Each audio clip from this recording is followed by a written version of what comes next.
A mosca é um animal minúsculo que pode contar várias histórias. No É o Bicho de hoje você vai descobrir que as moscas são verdadeiras peritas criminais.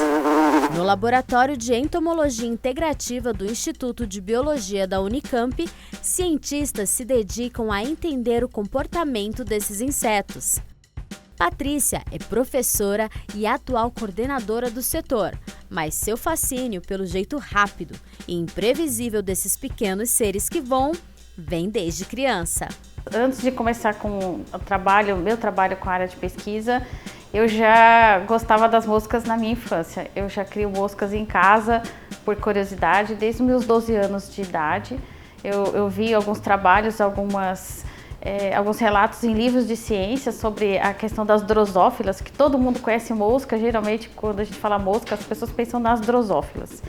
Então, as drosófilas me encantaram também nos livros de ciências. Eu comecei a criar as drosófilas em casa, no meio das samambaias da minha mãe. E depois, com o tempo, eu comecei a conhecer moscas maiores e hoje atuo na área de moscas, principalmente varejeiras. Popularmente conhecidas como as moscas das frutas, as drosófilas possuem uma capacidade impressionante de detectar odores, conseguindo sentir cheiros a longas distâncias. Mas a partir da questão genética, então é muito explorada. A mosca drosófila, ela é um modelo bastante interessante na área genética, Então, os livros de ciência, geralmente eles trazem cruzamento com drosófila. Esse foi o meu primeiro encanto.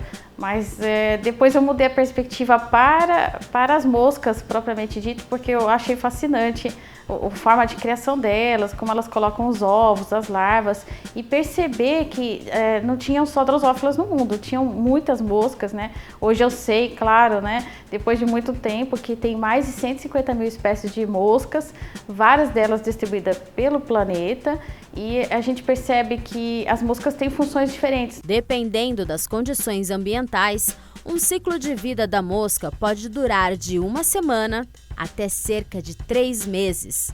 E não tem como falar das moscas e não lembrar daquele churrasco de final de semana, onde elas adoram brigar pelo título de dono da carne. As larvas de moscas parasitas, que o pessoal chama de bicheira, elas podem viver tem espécies que podem chegar até 3 meses de vida no hospedeiro. Então são moscas bem especiais no ambiente silvestre.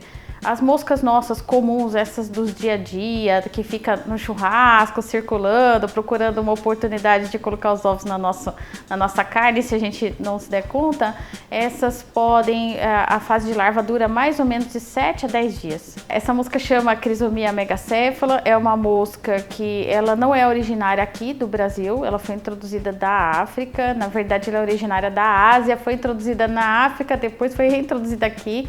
E é uma mosca que hoje está bem distribuída no continente americano. E é uma mosca que gosta de se alimentar naturalmente de tecido em decomposição, carcaça de animal e até de resíduo de lixo orgânico. E diante de um banquete, não deixe que elas se sintam convidadas. Quando a gente está falando de mosca que se alimenta, ela tem um papel importantíssimo na natureza, Então, só para a gente esclarecer isso, que dentro da natureza, elas fazem parte daqueles insetos que a gente chama de insetos que fazem a ciclagem de nutrientes na natureza. São chamados detritívoros. São insetos muito importantes, Se a gente não tivesse um inseto que se alimente da matéria orgânica em decomposição, fatalmente a gente ia ter resíduos de lixo para toda a parte do planeta. Então elas são, vamos dizer, limpadores naturais na natureza. Então, nesse sentido, é muito importante. Mas, claro, por ela estar nesse ambiente que acumula bactérias ou resíduo de lixo, ao pousar nesse ambiente e pousar no nosso alimento, nos nossos utensílios, obviamente ela pode transferir essas bactérias. Então é por isso que as pessoas têm receio e têm razão de ter receio nesse sentido. Tem alguma coisa que deixa o local, o ambiente desagradável para os que moram? Limpeza sempre, não deixar os alimentos, principalmente as moscas que se alimentam de matéria e decomposição, elas têm mais predileção por proteína. Então, em geral, a gente não deixar um alimento exposto que é rico em proteína. Então, carne em decomposição, carne crua, ou até aquela carne que a gente está preparando, frango, peixe, tudo que tem rico em proteína, geralmente atrai elas. Tem algo também bem interessante que as varejeiras, né, algumas espécies, claro, principalmente as urbanas, elas também têm predileção por alguns tipos de fruta açucaradas.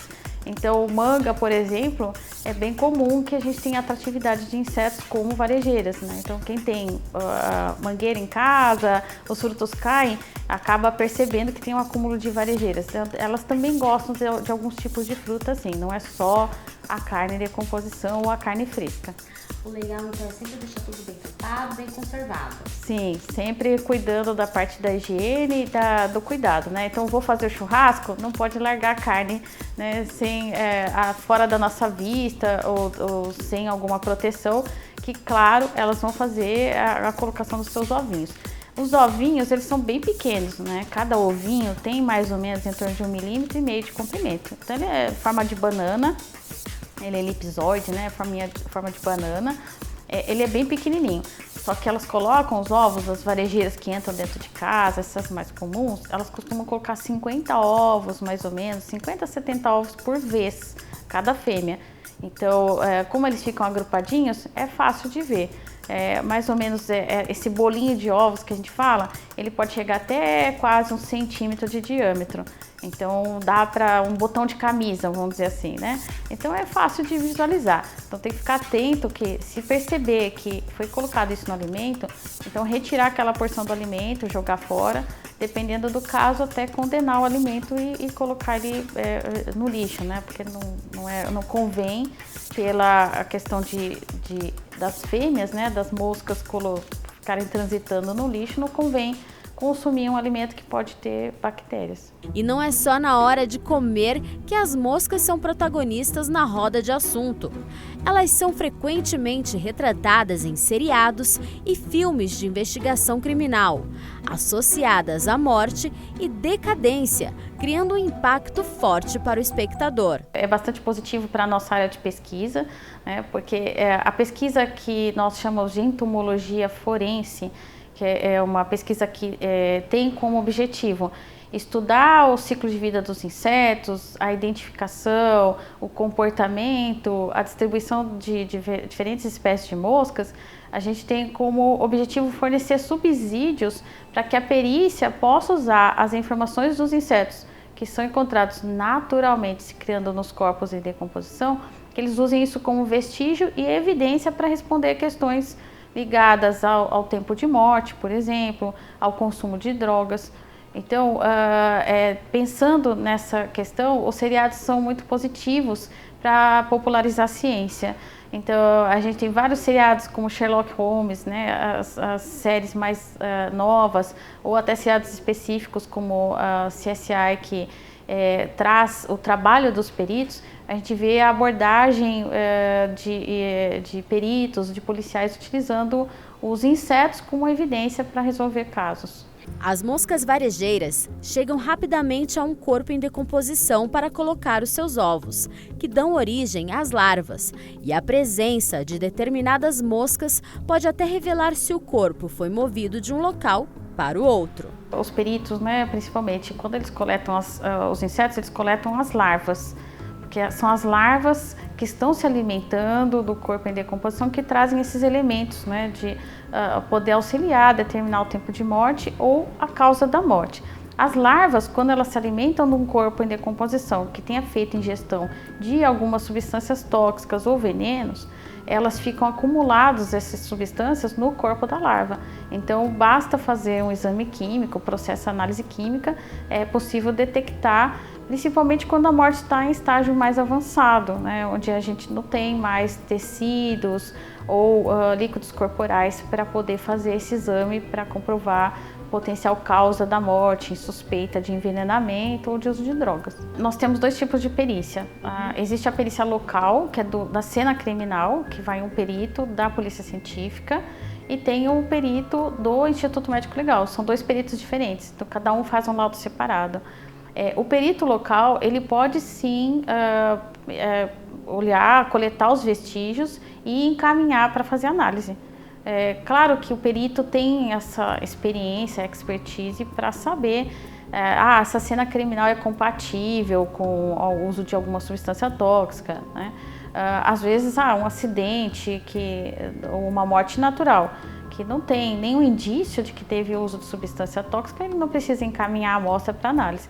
E o médico legista, que faz a perícia dentro do Instituto Médico Legal, ele também pode fazer encaminhamento de amostra e para poder fazer o exame. Então, assim, pode ser os dois peritos encaminharem ou um perito encaminhar, o outro não. Depende muito do andamento do caso. No caso do Brasil, a gente recebe os policiais ou os peritos oficiais, né, que são concursados em cada estado. Nós recebemos para auxiliar ou para confirmar a identificação do inseto, né? Então, muitos já recebem treinamentos. Tem muitos peritos hoje que estão lotados no estado de São Paulo ou em outros locais do Brasil que já passaram aqui pelo laboratório, fizeram pós-graduação, já tiveram algum tipo de formação que recebem aqui no laboratório. Então, nossa função é fazer isso, fornecer esses treinamentos, e nós confirmamos a identificação que é feita pelo perito. Então, é esse tipo de auxílio que o laboratório presta.